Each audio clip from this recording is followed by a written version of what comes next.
Setelah mereka memutuskan untuk pergi kemana, keesokan harinya mereka pergi menggunakan pesawat luar angkasa yang mereka miliki. Di sana si Jian sekamar dengan Shioro. Shioro di sana berkata, "Tidak kusangka akan berpisah lagi dengan kakak setelah bertemu sebentar. Tinggal sendirian di rumah Nyonya, sepertinya akan sedih." "Nyonya kakak itu sungguh julukan yang aneh. Kenapa kau tidak panggil saja kakakmu itu kakak?" "Ayolah, ngomong-ngomong, kamar kapten sangat besar untuk berbaring saja. Kamarku sangat sempit," kata Shioro sambil menggoda si Jian. "Aku sedikit lapar. Kapan makanannya datang?" kata Shioro. Biar kulihat." Di sana Shioro karena tidak diwarau, dia pun semakin agresif dan akhirnya mereka pun melakukan itu. Sementara itu di luar kamar, si Kapten Han akan mencoba mengetuk, namun terdengar suara wik-wik di dalam kamar itu. Si Kapten Han yang ragu, dia berkata dalam hatinya, "Masih ada lain kali. Biarkan saja untuk kali ini. Lagi pula sekarang masih siang," kata si Kapten. Ruang rapat, si Kapten Han tadinya yang pergi untuk memanggil si Jian untuk rapat, namun tidak jadi. Akhirnya mereka pun hanya menunggu di sana. Tidak lama kemudian Jian akhirnya datang. "Maaf membuat kalian menunggu, Marshal. Ayo kita mulai rapatnya," kata Jian. "Kapten Han, aku ingin dengar pendapatmu tentang ekspedisi kali ini." "Baiklah," kata si Kapten Han. "Lihat peta ini. Jumlah total survivor di kota Hong sekitar 310.000. Ancaman si geosenetik dan di sana menengah, sedangkan penjara sangat tinggi. Ada jumlah kecil tanah pertanian di pesisir barat yang pembuatan selongsong peluru juga lumayan banyak dan buah-buahan di sana lumayan enak. Dikarenakan ini ibu kota provinsi terdapat banyak keruntuhan, sumber teknologi yang bisa didaur ulang, diproduksi, equipment yang rusak, semua itu lumayan juga," kata Jian. "Menurut rencana ekspedisi, langkah pertama membangun barak dan persediaan, lalu langkah kedua membangun landasan udara, langkah ketiga membangun pemukiman, lalu untuk survivor juga, langkah keempat menghancurkan sarang segonetik menggunakan peraturan di area, dan kota Hong semua akan memberontak, akan dibinasakan. Meski perang memang kejam, tapi tanah mati di perantara. Negosiasi yang baik." Jian berpikir, "Tapi kalau memungkinkan, aku masih mengharapkan kemajuan dengan damai tanpa kehancuran. Marshal, populasi kota Hong sudah hampir 2 kali lipat dari kota Wanghai." Di sana seseorang berkata seperti itu. Tambah lagi si Kapten Han berkata, "Apalagi perekrutan budak untuk tambang membuat populasi jalan 6 menjadi 80.000. Belum termasuk kepadatan populasi dan penduduk kota Wanghai sudah lebih dari 2 juta. Terdapat kelompok orang dan 2 survivor di kota Hong. Bagaimana cara mengatasi Empire dan Federasi?" "Mengenai Empire Federasi, bagaimana saranmu?" kata Jian bertanya pada si Kapten Han. "Pendapatku, ya mendapatkan satu pihak menghancurkan keseimbangan kekuatan setempat. Setelah kekacauan keadaan, kita akan membangun orde baru," kata si Kapten Han. "Apa terus merepotkan itu?" kata Jian. "Ini melibatkan masalah persediaan bagaimanapun, pesawat dan keterbatasannya sangat berat. Bukankah masih ada pesawat kecil untuk mengirim persediaan? Ini melibatkan masalah biaya," kata si Kapten. "Memungkinkan sebelum kita membangun titik persediaan, kita harus mendapatkan persediaan setempat sebanyak mungkin, termasuk material, pembangunan, barak, menara, landasan, dan yang lain-lain. Jadi kita harus membuat hubungan dengan kekuatan setempat, ya," kata Jian. "Ya, kurang lebih begitu," kata si Kapten Han. Mereka pikir, "Kita bersiap untuk menaklukkan area ini dan bukan menjarah atau menghancurkan. Kemudian kita harus mempertahankan peperangan dalam batasan tertentu. Kalau begitu bersiap-siap untuk sekarang," kata Jian. "Seharusnya besok pagi sudah sampai di pinggiran kota Hong, bukan? Baiklah semuanya, kembali ke posisi. Kerjakan kewajiban kalian. Bubar." "Siap, baik Kapten." Akhirnya mereka pun sampai keesokan harinya. Pengolahan air terbengkalai di pinggiran kota Hong. Terdengar seseorang menjerit, "Ah!" Lalu terlihat juga seseorang terluka. Jadikan dia makanan dia sebagai makanan Dead Claw. Perhatikan baik-baik, ini takdir dari seorang pengkhianat. Terlihat seseorang yang sedang menyiksa seseorang yang lain. "Bagus, jangan lupakan itu," kata wanita itu. Langit ini tiba-tiba berawan, kenapa? Tapi tiba-tiba saja anak buahnya berkata, "Langitnya gelap, apa-apaan itu?" Badannya tertulis sesuatu. Terlihat kapal Jian Cheng sudah datang di sana. "Aku tahu tanda itu, sepertinya survivor kota Wanghai," kata para anak buahnya. "Dasar sinting, untuk apa kalian jauh-jauh datang ke sini, jauh dari rumah? Bos, ada sesuatu yang dijatuhkan oleh mereka. Lalu, pergilah ke atas dan amati mereka, kata si bos. Kalau mereka menghiraukan peringatan, bunuh mereka langsung, kata si bos. Siap.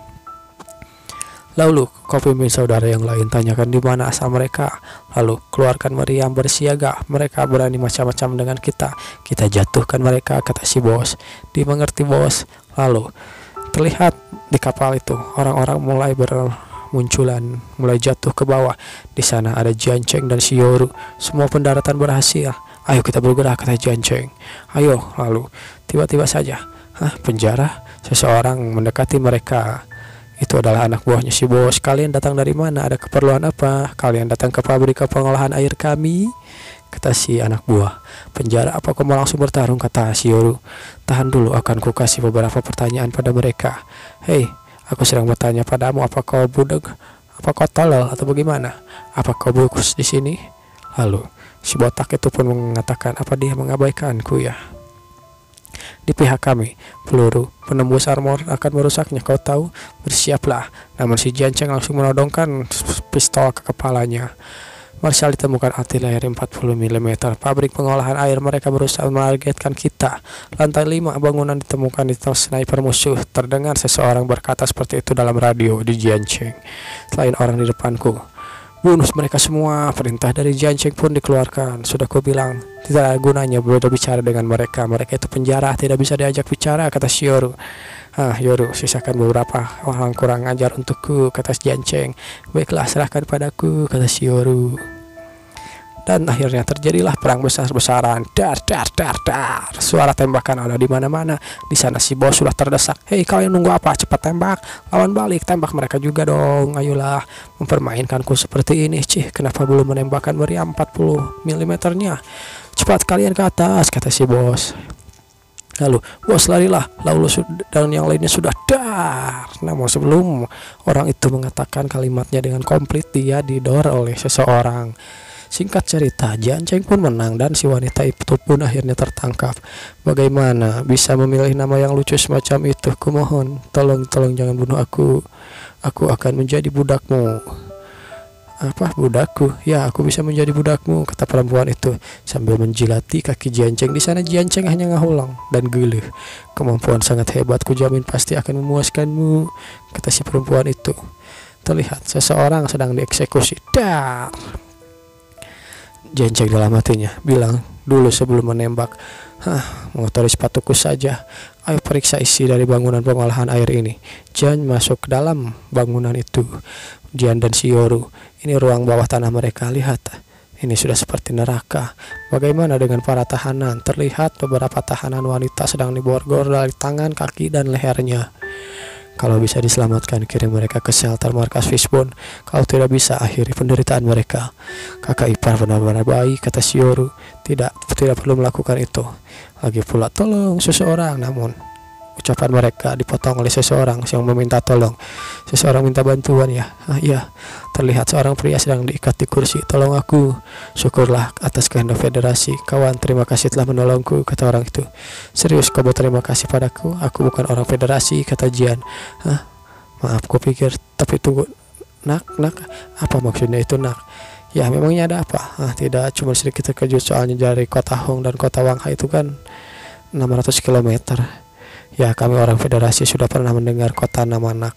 Katanya kekuatan mereka sangat besar. Dengan melihatmu, aku jadi yakin kekuatannya sangat besar. Bahkan jika kau tidak memujiku, aku masih bisa melepaskan ikatanmu loh. Kemudian kau jantan dan kesukaan Wangxi, bukan? Baiklah, perkenalkan namamu. Namaku adalah Ju Cheng, anggota parlemen federasi. Baiklah Juyu, aku adalah Jiancheng, anggota federasi juga. Aku dengar di kota Hong terdapat dua kekuatan besar, federasi dan empire. Tolong jangan samakan kami dengan empire, kata si Juyu. Kami berbeda dari empire yang jahat. Mereka cuma sekelompok penjara, bahkan bandit sampah bersekongkol dengan manusia mutan juga. Tidak perlu sistem ataupun equipment. Kami jauh lebih baik dibanding mereka, kata si Juyu. Begitukah? Kata si Jiancheng membalas ucapan si Juyu.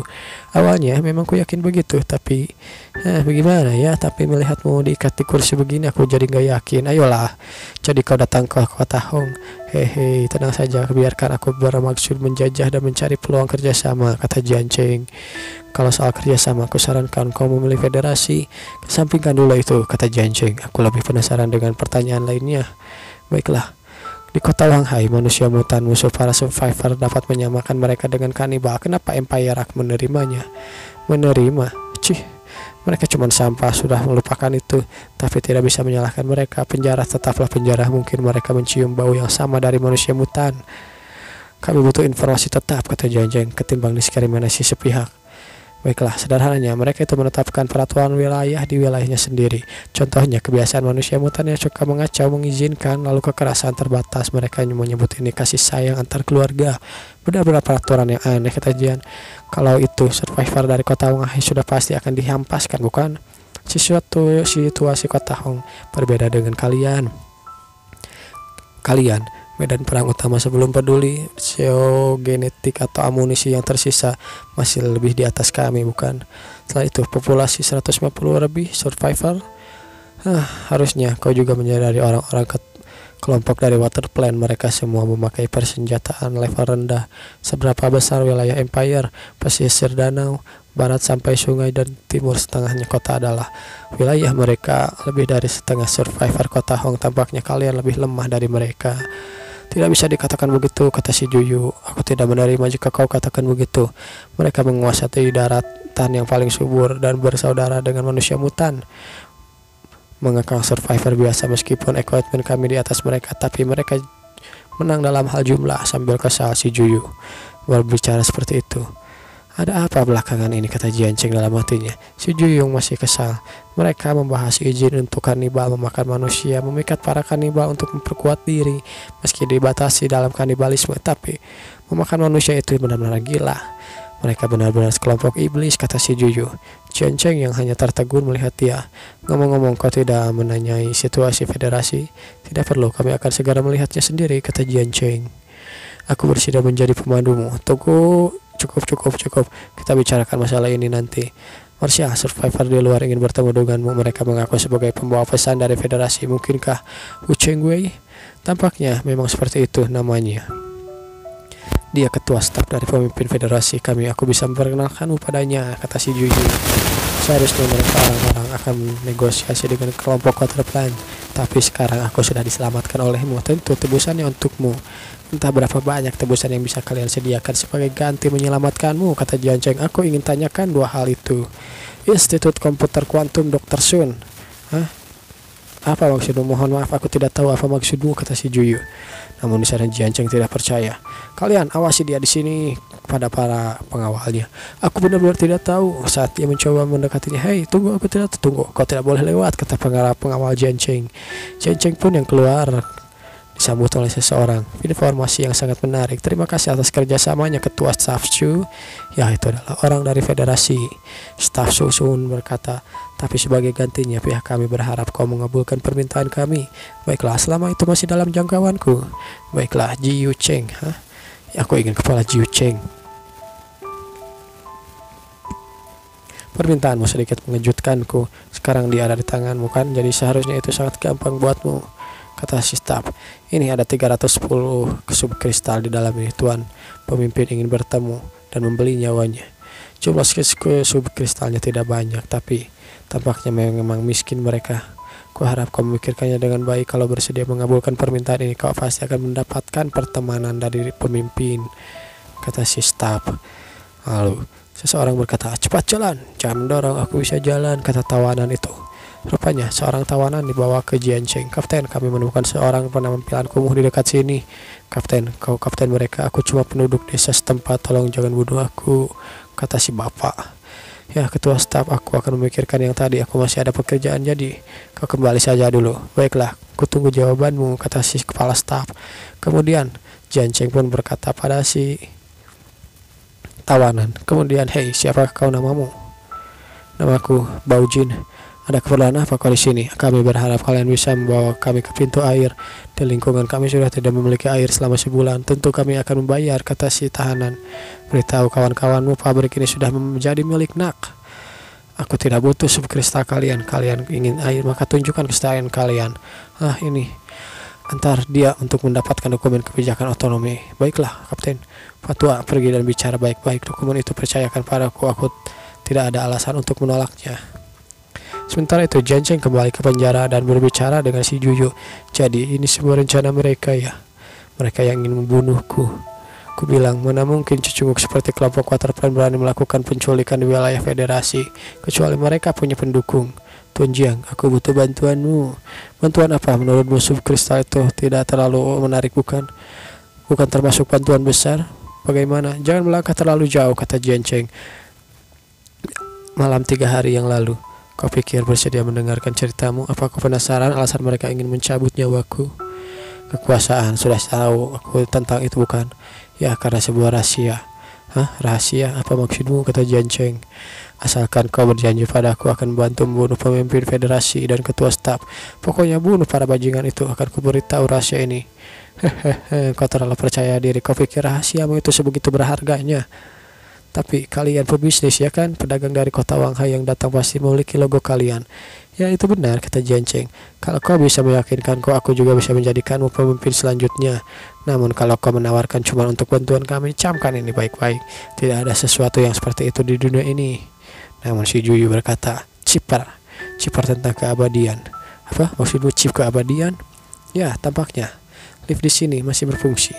Akhirnya entah apa yang terjadi, tapi kita dipindahkan scene-nya ke suatu tempat. Si Jiancheng masuk ke dalam dan si Yoru.